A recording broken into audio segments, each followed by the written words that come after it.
Ao vivo com ele, o secretário de Saúde aqui de São Paulo, o Edson Aparecido. Secretário, boa noite, bem-vindo. Um prazer receber o senhor aqui na Globo News para a gente falar sobre essa pesquisa tão importante e reveladora, né? De que pelo menos 1.200.000 paulistas, paulistanos, enfim, pessoas que vivem em São Paulo, de certa forma, já tiveram aí contato com a doença, o que demonstra que essa questão da subnotificação sempre foi extremamente preocupante para todas as autoridades de saúde. Quero saber do senhor já de cara, o que é que está sendo feito em relação aos bairros mais pobres, porque mostra claramente que as pessoas estão se contaminando nos bairros mais distantes do centro, ou seja, as populações mais carentes são as mais afetadas pela doença. De que maneira que isso direciona a política pública de saúde aqui em São Paulo?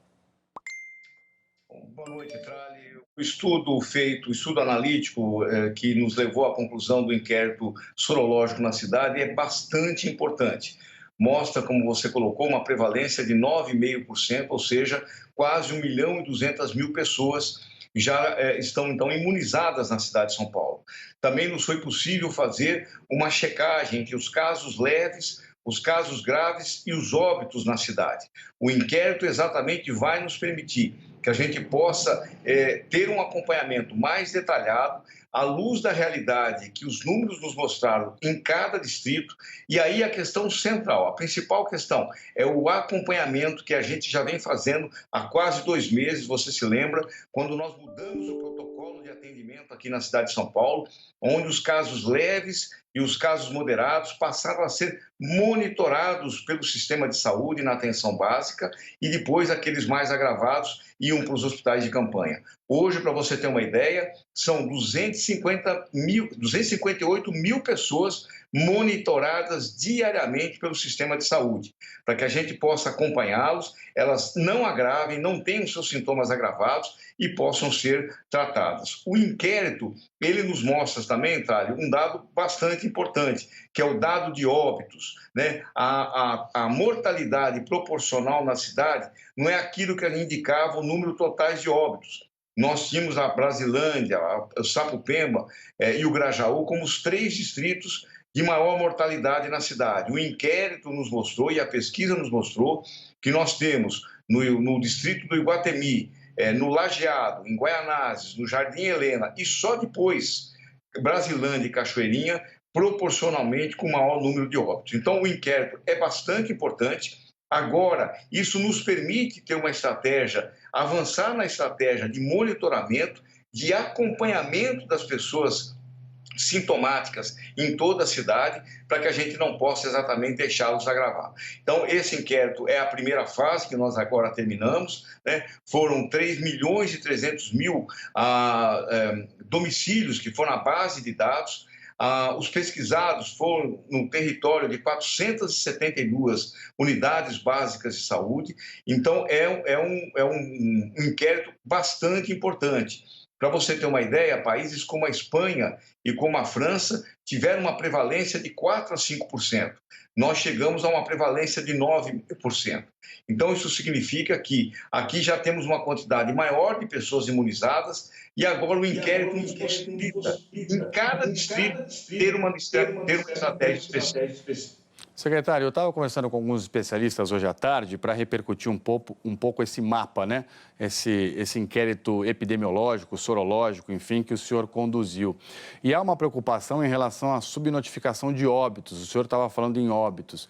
Pessoas que morrem por síndrome respiratória aguda, pessoas que morrem em casa por falta de assistência. Esse número de óbitos, ele está sendo verificado com lupa, com todo o cuidado necessário para que, de fato, o senhor, a cidade, não estejam subestimando a quantidade de pessoas que morrem pela Covid-19 aqui na capital paulista? Bom, Trali, isso é bastante importante. Você sabe que o boletim diário, nós já estamos no número 89 do boletim, nós sempre contamos na cidade de São Paulo os óbitos confirmados e os óbitos suspeitos, né? A questão da síndrome respiratória aguda grave, para você ter uma ideia, no ano passado, entre 17 de março e 30 de abril, nós tivemos 28 óbitos de síndrome respiratória. E nesse mesmo período, em 2020, nós tivemos quase 3.000 óbitos, né? O que teve de diferente de 2020 para 2019? A pandemia.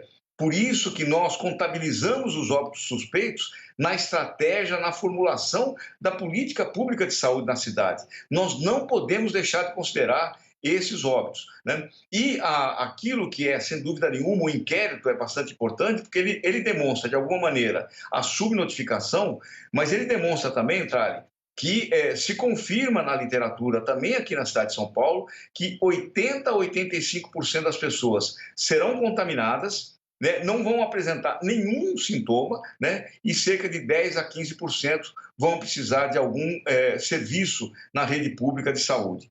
Então, é por isso que aqui nós acompanhamos os óbitos confirmados e também os óbitos suspeitos. Secretário, uma última pergunta para o senhor. Muitos têm falado nos últimos dias de que o hospital de campanha do Pacaembu vai ser desativado agora no fim desse mês, dia 30 de junho. Já ouvimos isso até de médicos que trabalham lá no hospital de campanha, que tem a administração de um grande hospital, né, uma rede privada de saúde aqui de São Paulo. Quero saber do senhor muito claramente, o hospital de campanha do Pacaembu vai ser desativado e se não vai, por quê?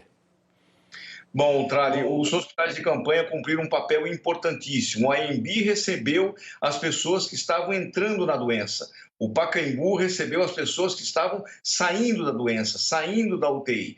Nós precisamos consolidar ainda por mais uma semana, por mais 14 dias, os números extremamente positivos de estabilidade que nós temos tido, tanto no número de novos casos, como no número de internações, a taxa de ocupação de leitos de UTI e os óbitos. Se isso se normatizar, se isso continuar no patamar que nós já vemos, desde o dia 1º de junho, nos próximos 7, 14 dias, aí, sem dúvida nenhuma, nós podemos dizer que há uma situação de estabilidade, de segurança e não temos mais a necessidade desse instrumento tão importante que foi o Pacaembu. Mas, nesse momento, ainda não é possível afirmar isso. Secretário, muito obrigado pela participação do senhor ao vivo aqui na Globo News. Foi um prazer, uma ótima noite e até a próxima.